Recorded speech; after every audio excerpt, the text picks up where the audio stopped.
Hello guys, मैं नबील आप सभी का स्वागत करता हूं हमारे इस चैनल स्टडी हॉल पर। आज है 31 जुलाई 2020। कल हम किसी कारण की वजह से वीडियो नहीं ला पाए थे और आज की वीडियो के अंदर 29 और 30 जुलाई की महत्वपूर्ण करंट अफेयर्स हम लोग जानेंगे। आगे जो हमारी जो सीरीज है ये 2 दिन में एक बार आया करेगी, यानी कि मैं 2 दिन की करंट अफेयर्स आपको एक वीडियो में आकर बताया करूँगा।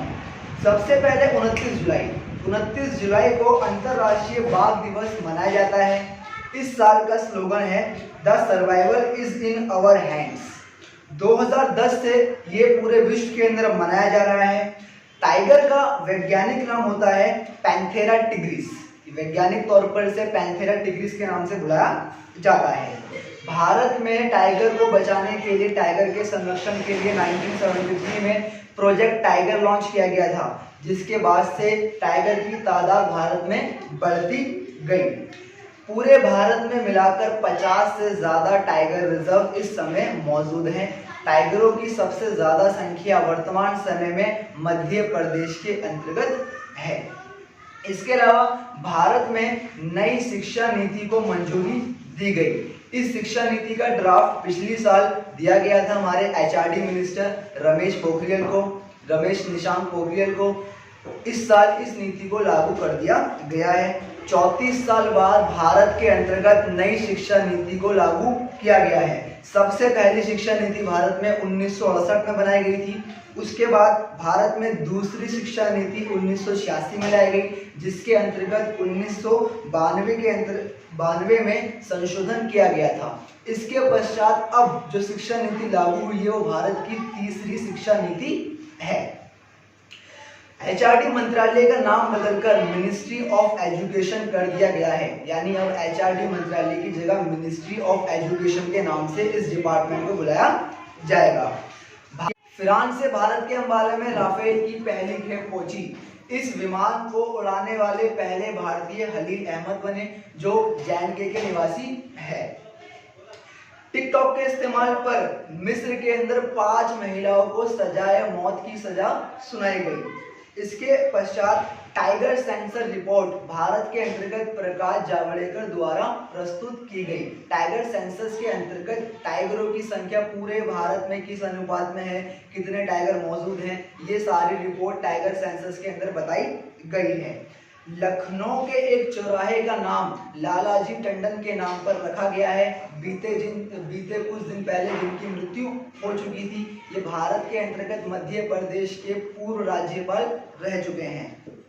रूस के अंतर्गत जरकॉन मिसाइल का सफलतापूर्वक परीक्षण। आईएमएफ द्वारा दक्षिण अफ्रीका को कोविड-19 से संरक्षण के लिए $4.3 बिलियन का ऋण दिया गया। जेमी वर्डी प्रीमियर लीग के अंतर्गत गोल्डन बूट फुटबॉल अवार्ड जीतने वाले खिलाड़ी बने। पश्चिम बंगाल में कोरोना के बढ़ते हुए केसेस को देखते हुए 31 अगस्त तक लॉकडाउन लगाया गया। 30 जुलाई को पूरे भारतवर्ष में मानव तस्करी के खिलाफ दिवस मनाया जाता है। अमेरिका ने ऑपरेशन लीजेंड कोविड-19 के खिलाफ शुरू किया। उत्तराखंड के मुख्यमंत्री ने राज्य की पहली हेलीकॉप्टर सेवा का शुभारंभ किया है। इससे पहले उत्तराखंड के अंतर्गत एक लाइकन पार्क का उद्घाटन किया गया था और उससे पूर्व उत्तराखंड के अंतर्गत बेरोजगारों के लिए एक होप नामक पोर्टल लागू किया गया था। पुणे विश्वविद्यालय ने मेडिकल बेड आइसोलेशन सिस्टम आश्रय विकसित किया। ये एक मेडिकल आइसोलेशन सिस्टम है जिसके अंतर्गत कोविड-19 मरीजों को इलाज किया जाएगा। तुर्की की संसद में सोशल मीडिया को नियंत्रित करने के लिए एक प्रस्ताव पास किया गया। वरुण श्रीधर जो पेटीएम मनी के नए सीईओ और एमडी घोषित किए गए। भारतीय एक्सा ने बहुत जरूरी नाम से एक अभियान शुरू किया है। यूएन की रिपोर्ट के अनुसार दिल्ली में लॉकडाउन के कारण नाइट्रोजन डाइऑक्साइड की मात्रा 70% तक घटी है। स्टुअर्ट ब्रॉड 500 टेस्ट विकेट लेने वाले 7वें खिलाड़ी बने। पूरे विश्व में सबसे पहली बार 500 विकेट लेने वाले टेस्ट के अंतर्गत खिलाड़ी मुथैया मुरलीधरन थे। स्टुअर्ट ब्रॉड 7वें खिलाड़ी बने और इंग्लैंड के दूसरे खिलाड़ी हैं। इससे पहले जेम्स एंडरसन भी ये खिताब पाने वाले इंग्लैंड के एक खिलाड़ी रह चुके हैं। रिजा रिसोडकर ने क्रिकेट के नियमों का हिंदी में अनुवाद किया। इससे पहले क्रिकेट के नियमों को सिर्फ अंग्रेजी में ही बताया जाता था। कोरोना के मामले पूरे भारत में 16 लाख से ज़्यादा हुए। इस समय बहुत से राज्यों में कोरोना के कारण हालात काफ़ी बदतर होते जा रहे हैं। दिल्ली के अंतर्गत नाइट कर्फ्यू खत्म कर दिया गया है और रेडी और पटरी लगाने वालों को अनुमति दे दी गई है।